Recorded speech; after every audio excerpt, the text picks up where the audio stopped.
Hello everyone! Samahan niyo akong kumain ng avocado.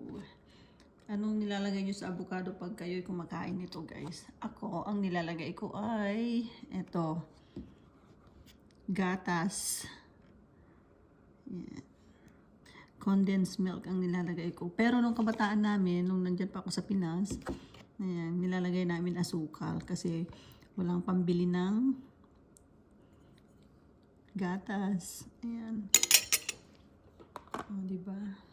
Sarap-sarap niyan, guys. Ito.